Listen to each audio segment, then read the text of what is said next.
तुमने black magic के बारे में कहीं ना कहीं तो सुना ही होगा, अपने फ्रेंड्स से, फैमिली, रिलेटिव, कहीं ना कहीं से किसी से तो सुना ही होगा। बट क्या तुमने कभी ब्लैक मैजिक के किसी विक्टिम को देखा है, या किसी अपने दोस्त से सुना है कि मेरा दोस्त ब्लैक मैजिक का विक्टिम है? आज मैं तुम्हें एक ऐसी चीज़ बताऊंगा जो मेरे साथ हो रखी है, and this story is truly based on real events. ये मेरे साथ चीज़ हो रखी है। बट बिफोर मैं तुम्हें स्टोरी टाइम बताऊं, काफ़ी सारे लोगों को ब्लैक मैजिक पता नहीं होता क्या है। उसी चीज़ के लिए मैं तुम्हें एक ब्लैक मैजिक का कंटेक्स्ट दे देता हूँ। तो ब्लैक मैजिक इज़ बेसिकली जब तुम किसी से इतनी हेटरेट करो, इतनी नफ़रत करो कि तुम चाहो कि वो आदमी सक्सेसफुल ना हो, या उसकी फैमिली में किसी ना किसी इंसान को प्रॉब्लम आ जाए जिससे उसकी फैमिली का डाउनफॉल आ जाए, उसकी फैमिली का बुरा टाइम शुरू हो जाए। तो ये ब्लैक मैजिक वो इंसान करवाता है जो एक पर्टिकुलर इंसान से या उस पर्टिकुलर फैमिली से काफ़ी ज़्यादा जेलस हो सकता है, या उसका कोई और भी मतलब हो सकता है। मोस्टली ब्लैक मैजिक के जो विक्टिम्स होते हैं वो ब्लैक मैजिक होने के बाद काफ़ी ज़्यादा पेल, डल हो जाते हैं, एंड उनकी तबीयत जनरली बहुत ख़राब रहने लग जाती है, एंड उनको अपने करियर में या एकेडमिक्स में या किसी भी ऐसे चीज़ में सक्सेस मिलना बंद हो जाती है या बहुत ज़्यादा कम हो जाती है।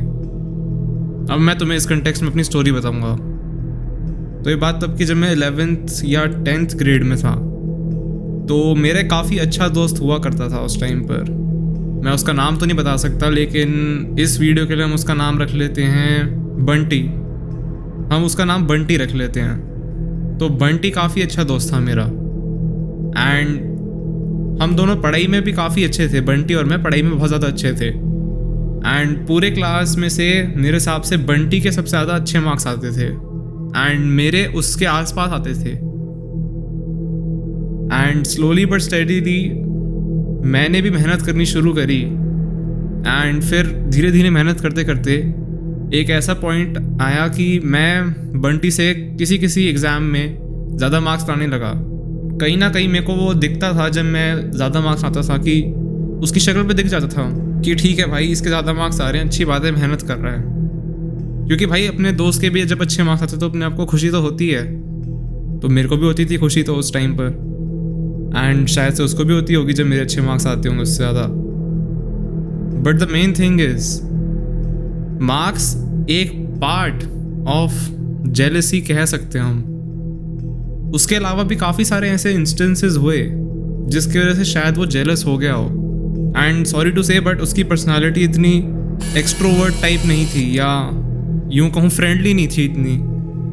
क्योंकि काफ़ी बार होता था कि कोई इंसान आया तो फिर वो उस इंसान को ऐसे ट्रीट करता था जैसे कि वो कोई आउटसाइडर ही हो, और उससे एक फ्रेंडली अप्रोच नहीं रखता था। तो इस चक्कर में काफ़ी लोग मुझसे अप्रोच भी करते हैं, एंड मुझसे काफ़ी लोग बात भी करते हैं इसी चक्कर में, क्योंकि मेरी जो पर्सनालिटी है और एक नेचर है अप्रोच करने की लोगों को, वो बंटी से काफ़ी डिफरेंट थी। हो सकता है बंटी की एक पर्सनालिटी उसके पर्सपेक्टिव में सही हो। तो ये बात एग्जैक्टली 2 साल पुरानी है जब मेरे को कुछ फील होने लगा, एंड ये फीलिंग काफ़ी ज़्यादा अजीब थी। मेरे को लगने लगा था कि अब तो भाई मेरे साथ रूम में एक और बंदा तो है ही हर टाइम, मैं अकेला रूम में बैठा ही नहीं हूँ। एंड इस चीज़ की वजह से मेरे को हर बार पीछे मुड़ के देखना पड़ता था कि कोई खड़ा तो नहीं है, कि कोई मुझे देख तो नहीं रहा, एंड कोई होता ही नहीं था। ये काफ़ी बार इंस्टेंस मेरे साथ हुआ है, एंड तुम भी शायद रिलेट कर पाओ कि तुम्हें लगता है कि बड़ी बार तुम्हारे पीछे कोई खड़ा है, बट वो एक फ्रीक्वेंसी तक ठीक है। लेकिन क्या होगा अगर मैं तुम्हें बताऊं कि अगर मैं एग्जाम्पल के लिए अगर मैं एक रूम में 8 घंटे के लिए हूँ, तो मेरे को लगे कि 8 घंटे के लिए ही कोई मेरे पीछे खड़ा है। बट यहाँ पे बातें रुकी नहीं। मेरे साथ एक और चीज़ बड़ी फ्रीक्वेंटली होती थी। जब भी मेरे कोई एग्ज़ाम या कुछ इम्पॉर्टेंट इवेंट पास में आता था, तो मेरी तबीयत अचानक से बहुत ज़्यादा ख़राब हो जाती थी, एंड मेरे को बहुत हाई डिग्री का फीवर होता था इसी चक्कर में। एंड तुम कहोगे कि ये हो सकता है कोइंसिडेंस हो सकता है 2 बार 3 बार हो गया हो, बट तुम मेरे दोस्तों से पूछ सकते हो, जितनी बार भी मैं एग्ज़ाम देने गया हूँ उससे पहले 1 दिन पहले या 2 दिन पहले मेरी तबीयत बहुत ज़्यादा ख़राब हो गई थी। अभी रिसेंटली कुछ 4-5 महीने पहले ही मैं अपने रूम में बैठ के एडिटिंग कर रहा था एंड घर पे लिटरली कोई नहीं था, सिर्फ मैं ही था। एंड अचानक से मुझे मेन डोर से आवाज़ आती है जैसे कोई अंदर घुसा हो घर के। तो मैं बीच में एडिटिंग छोड़ के मैं गया एंड मैंने चेक किया कि कोई आया तो नहीं है, बट फिर मैंने देखा कि डोर तो लॉक पड़ा है। तो फिर मेरे को लगा कि हवा काफ़ी चलती है, तो फिर उसी चक्कर में मे बी डोर हिला हो, तो मैंने उस चीज़ को ओवरलुक कर दिया। फिर उसके बाद मैं अपनी एडिटिंग पे वापस आया, बैठा, कंटिन्यू करा मैंने। एंड फिर मैंने नोटिस किया कि मेरे साइड वाले रूम की डोर की आवाज़ आ रही है जैसे कोई इसका नॉब टर्न कर रहा हो। उस पॉइंट पे मैं काफ़ी ज़्यादा फ्रीक आउट हो गया था। अब इतना काफ़ी नहीं था, तो फिर मैं अपनी सीट पे बैठा हूँ एंड मैं एडिटिंग कर रहा हूँ अभी भी। एंड मेरे को ऐसी फीलिंग आ रही थी जैसे मेरे बिल्कुल पीछे एक ब्लैक फिगर खड़ा हो एंड उस ब्लैक फिगर के हाथ में एक वेपन हो एंड वो वेपन बस मेरे को मारने ही वाला है। मेरे को इतना ज़्यादा डर लग रहा था उस टाइम पे कि मैं चेक करने के लिए नहीं, फ्रीक आउट होके मैंने पीछे मोड़ा है। एंड मैंने देखा है जैसे ही मैं पीछे मुड़ा हूँ कि मेरे पीछे वाला पर्दा हिला है जैसे कोई उसके पीछे छुपा हो। अब ये सारे इंस्टेंसेस काफ़ी नहीं थे, तो फिर मैंने देखा कि मेरे साइड वाले रूम के डोर पे कोई नॉक कर रहा है एंड नॉक मतलब लिटरल नॉक कर रहा है। एंड ये सारी चीज़ें देख के तो मैं बहुत ज़्यादा घबरा गया था, क्योंकि तुम इमेजिन करो कोई 17-18 साल का एक लड़का है जो घर में अकेला है एंड वो आसानी से डरेगा नहीं इन चीज़ों से कि हवा चल रही है तो डोर बज रहा है, ये सब हो रहा है। एक लाइन क्रॉस हो गई थी इतनी ज़्यादा कि मैं डर गया था, बिल्कुल डर गया था। एंड इतना ज़्यादा डर गया था, मैंने अपने पेरेंट्स को कॉल किया। मैंने कहा कि घर पे कोई नहीं है तो मैं नीचे आ जाता हूँ या फिर आप आ जाओ घर पे।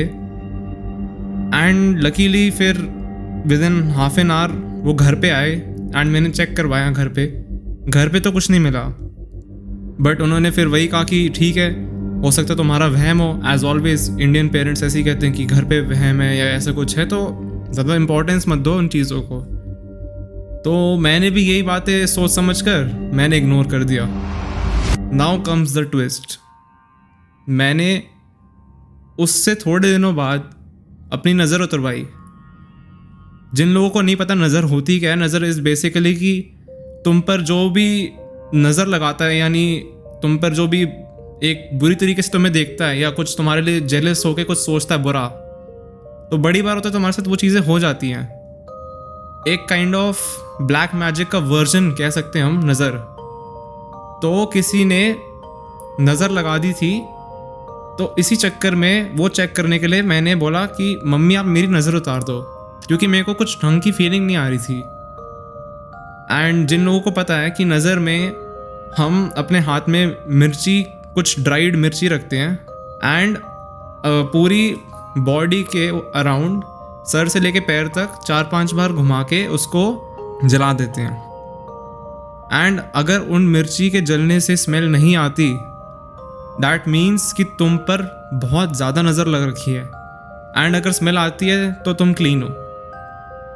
एंड उस मिर्ची से बिल्कुल भी स्मेल नहीं आई, बिल्कुल भी, मतलब बिल्कुल भी नहीं स्मेल आई। मैं और मेरी मम्मी बहुत ज़्यादा शॉक हो गए थे इस चीज़ को देखकर। एंड कंफर्म हो गया था कि पक्का ब्लैक मैजिक है।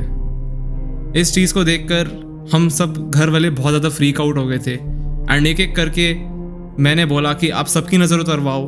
एंड पक्का किसी ने हमारे घर पे या हमारी फैमिली पे नज़र लगवाई थी। फिर मुझे बंटी का याद आया। एंड तुम सोचोगे कि मेरे को बंटी पे ही क्यों शक हो रहा था, और लोग भी तो नज़र लगा सकते हैं। बट ये चीज़ मुझे तब रियलाइज़ हुई जब मैंने रिकॉल किया कि मैंने बंटी को इतनी ज़्यादा चीज़ें बता रखी थी जो मेरी फैमिली से रिलेटेड है, जो मेरे से रिलेटेड है, कि उसको ऑलमोस्ट सब कुछ पता था मेरे घर के बारे में। एंड बंटी को मैंने इतनी सारी चीज़ें बता रखी थी कि शायद वो इन चीज़ों को मैनिपुलेट कर सके इट इज़ वेरी पॉसिबल कि शायद वो ब्लैक मैजिक हो भी ना बंटी की तरफ से, बट इतना तो मैं श्योर हूँ कि किसी ने तो ब्लैक मैजिक करा ही था हमारी फैमिली पर, क्योंकि ब्लैक मैजिक एक रिचुअल के थ्रू एग्जीक्यूट करी जाती है चीज़ें, एंड ब्लैक मैजिक काफ़ी एक रिचुअल बेस्ड चीज़ है, तो फिर ईजी नहीं होता ब्लैक मैजिक किसी पे करवाना भी। एंड अगर मैं तुम्हें बता रहा हूँ तो तुम्हें सुनने में तो शायद लगे कि ठीक है, हो सकता है कुछ हो सकता है ये हो वो हो, बट मैं तुम्हें बता रहा हूँ कि मैंने खुद ये चीज़ एक्सपीरियंस करी है। मैंने खुद अपने पीछे से लोगों की चिल्लाने की, रोने की आवाज़ें सुन रखी हैं, और बड़ी बात होता था कि सिर्फ मैं ही नहीं, मेरे फैमिली मेम्बर्स भी, उन्होंने ये चीज़ें एक्सपीरियंस करी है जबकि मैं उनके साथ था। तो एक पॉइंट ऑफ टाइम पर उन्होंने भी वही चीज़ ऑब्जर्व करी जो मैंने ऑब्जर्व करी। तो अब ये कोइंसिडेंस तो हो नहीं सकता कि मेरे को हेल्यूसिनेशंस हो रही हैं। एंड में मैं बस इतना ही कहना चाहूँगा कि तुम्हें भी हो सकता है ये काफ़ी सारी चीज़ें जो मैंने बताई, तुम भी इन चीज़ों से रिलेट कर पाओ, तुम भी बोलो कि हाँ मेरे साथ भी ये चीज़ें हो रखी हैं, जो कि काफ़ी पॉसिबल है। एंड अगर ये चीज़ें तुम्हारे साथ भी हो रखी हैं तो तुम कमेंट करके ज़रूर बता सकते हो। और अगर तुम्हें लग रहा है कि तुम पर किसी ने ब्लैक मैजिक करा है तो तुम अपनी नज़र उतरवाओ। Thanks for watching.